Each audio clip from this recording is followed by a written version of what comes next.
BSc first semester subject zoology है और जो पेपर का टाइटल है साइटोलॉजी जेनेटिक्स एंड इम्यूनोलॉजी।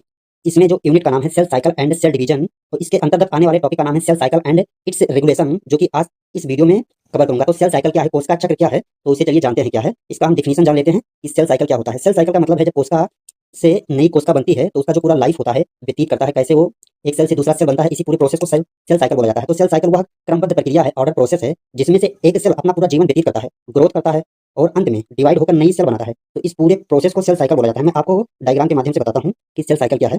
तो आप यहाँ देख पा रहे होंगे ये सेल साइकिल लिखा हुआ है। जो ये कोशिका है, ये कोशिका को जो पूरा लाइफ कंप्लीट होता है इसी को बोला जाता है सेल साइकिल। सेल साइकिल का दो मेन पार्ट होता है, एक होता है इंटरफेज, एक होता है यम फेज। और जो ये इंटरफेज होता है, ये इसके तीन पार्ट होते हैं, तीन फेज होते हैं, G1 फेज, यस फेज और G2 फेज।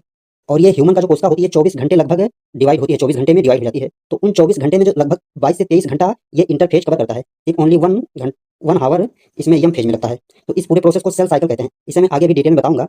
अर्थात मुझे पूरे इस वीडियो में जो ये आपको डायग्राम दिख रहा है, इसी डायग्राम को पूरे वीडियो में पढ़ना है ये क्या है। तो अभी आप इसे डिटेल में समझेंगे, कुछ आइडिया हो जाए आपको। तो जो सेल साइकिल है इसके मेन पार्ट दो होते हैं। कौन कौन से होते हैं, तो सेल साइकिल के दो बड़े भाग होते हैं, अर्थात दो पार्ट होते हैं। एक इंटरफेज होता है, एक यम फेज होता है। जो ये इंटरफेज है यह सेल डिवाइड नहीं करता है बल्कि ये तैयारी करता है, इसलिए इसे इंटरफेज को ही प्रिपरेशन फेज भी बोला जाता है। और इस इंटरफेज का 3 टाइप होता है। तो इंटरफेज को चलिए जान लेते हैं। तो इस सेल साइकिल का लगभग 90% टाइम इसी में चला जाता है। और इसी इंटरफेज को क्या बोला जाता है, प्रिपरेशन फेज बोला जाता है। क्योंकि प्रिपरेशन फेज इसलिए बोला जाता है क्योंकि सेल साइकिल डिवाइड होने से पहले इस इंटरफेज में उसकी पूरी तैयारी करती है। मान लीजिए आपके घर में कोई प्रोग्राम है, तो उस प्रोग्राम को होने से पहले जो तैयारियां की जाती है, प्रोग्राम तो एक दिन के लिए होगा और उससे पहले कोई प्रोग्राम होगा, मान लीजिए शादी है तो शादी एक दिन होगा, लेकिन उससे पहले जो तैयारी की जाती है तो उस तैयारी में सबसे ज्यादा समय लगता है। तो वहीं पर ये इंटरफेज उसी के जैसा एकदम सटीक एग्जाम्पल है। जो इंटरफेज होता है इसमें पूरी तैयारी होती है, तब लास्ट में जाकर ये डिवाइड होता है। तो इसमें 3 छोटे-छोटे पार्ट होते हैं जिसमें डिवाइड किया जाता है, G1 फेज, यस फेज और G2 फेज। इस G1 फेज को बोला जाता है गैप 1 और इसे यस फेज को सिंथेसिस फेज बोला जाता है, क्योंकि इसमें बनते हैं जो कि डिवाइड होने हैं। तो ये पहले तैयारी पूरी अपनी एक कोशिका के अंदर कर लेगा, तभी तो जाके आगे डिवाइड होगा, बनेगा। तो ये G1 फेज में क्या होता है, G1 फेज क्या है, तो इसमें सेल का ग्रोथ होता है, अर्थात जो सेल है उसकी कोशिका है उसका साइज बड़ा हो जाता है, उसके अंदर आरएनए, प्रोटीन और तमाम प्रकार के मॉलिक्यूल्स बनते हैं और ये अपना साइज बड़ा कर लेता है और नॉर्मल मेटाबॉलिज्म चलता रहता है। जिस तरह से पहले डिवाइड होने से पहले जो मेटाबॉलिज्म होता है वही उपापचय क्रिया होता रहता है इसमें G1 फेज में। और चलते हैं यस फेज देखते हैं। ये इंटरफेज का सब पार्ट है। इसमें डीएनए का रेप्लिकेशन होता है। डीएनए का रेप्लिकेशन का मतलब है डीएनए अपने आप को कॉपी कर लेता है और क्रोमोसोम्स डुप्लीकेट हो जाते हैं। वही जो बात है कॉपी करने का वही है। और इसमें जो G3 फेज नहीं G2 फेज होता है, इसे बोला जाता है गैप 2 फेज। इसमें सेल ग्रो करता है, जो जीवन में करता था सेम थोड़ा सा अंतर होता है, वही काम करता है और सेल डिवीजन के लिए एनर्जी कलेक्ट करता है। G2 फेज में जो सेल थोड़ा सा हल्का सा बड़ा हुआ तो उसको कुछ ऊर्जा की आवश्यकता होगी, तो उसके लिए ये एनर्जी कलेक्ट करता है और प्रोटीन की इसमें आवश्यकता होती है। इसी तरह से इंटरफेज सेल डिवीजन की पूरी तैयारी कर लेता है। जो इंटरफेज 3 फेज में था, तो वो तैयारी किस फेज में करता है, इसी फेज में करता है, इंटरफेज में। और लास्ट फेज जो लास्ट फेज होता है यम फेज, उसमें जाकर ये सेल डिवाइड हो जाता है। तो जो यम फेज है उसमें भी 2 पार्ट होते हैं, अभी मैं आपको आगे बताऊंगा। उससे पहले मैं आपको इसे दिखा देता हूँ डायग्राम के माध्यम से, ताकि आपको क्लियर हो जाए। तो जो ये इंटरफेज होता है इसका 3 पार्ट मेन होता है। तो यहाँ से लेकर यहाँ तक इसे बोला जाता है इंटरफेज, और यहाँ से इसे यम फेज बोला जाता है, जो कि आप आगे पढ़ेंगे। तो इंटरफेज लगभग ह्यूमन की कोशिका में लगभग 24 घंटे लगते हैं डिवाइड होने में।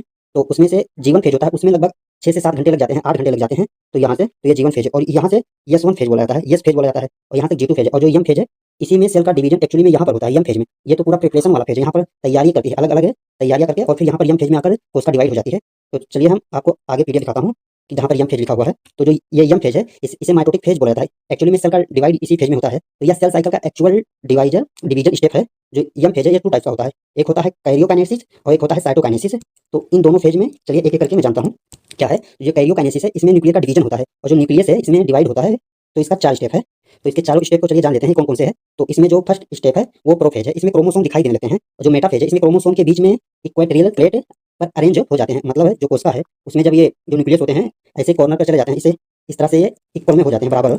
जो एनाफेज है इसमें एनाफेज में सिस्टर क्रोमेटिड अलग होकर पोल्स की ओर खींच जाते हैं, जो अभी मैंने बताया वो अलग अलग पोल पर चले जाते हैं, जिससे डिवाइड होने के लिए रेडी हो जाते हैं। और ये टीलोफेज है, ये लास्ट होता है, इसमें 2 न्यूक्लियाई बन जाते हैं और सेपरेट हो जाते हैं, अलग हो जाते हैं। तो चलिए ये पूरा डायग्राम है सेल साइकिल का, जो मैं अभी ऊपर समझाया था वही वाला है। ये सेल साइकिल है, ये इंटरफेज है, इंटरफेज का 3 पार्ट होता है, G1 G2 और एक होता है यस1 फेज। तो यस1 यहाँ है, G2 यहाँ पर है। तो यहाँ से जब इंटरफेज का जब प्रिपरेशन पूरी तैयारी हो जाती है तो कोशिका कहाँ पर पहुंचती है, प्रोफेज में। तो यहाँ पर प्रोफेज है, प्रोफेज से कहाँ पर पहुंचती है, मेटाफेज, फिर मेटा से एनाफेज, एनाफेज से टीलोफेज में पहुंचती है और फिर लास्ट में ये कोशिका डिवाइड हो जाती है यहाँ पर, जिससे 2 डॉटर सेल बन जाते हैं। तो इसी पूरे प्रोसेस को सेल साइकिल बोला जाता है। तो आप इसे पढ़ लीजिएगा, पीडीएफ टेलीग्राम चैनल से डाउनलोड करके इसे अच्छे से पढ़ लीजिएगा। और ये साइटोकाइनेसिस क्या है, ये साइटोप्लाज्मा में डिवाइड होकर 2 अलग अलग डॉटर सेल बनाता है, जो कि अभी मैंने इमेज में दिखाया है वही है। तो ये वीडियो यहीं पर खत्म होती है। तो आप चैनल पर पहली बार आए तो सब्सक्राइब कर लीजिएगा और इसका PDF Telegram channel UG university से वहाँ जाकर डाउनलोड कर सकते हैं। तो थैंक्स फॉर वॉचिंग और चैनल को सब्सक्राइब जरूर करना।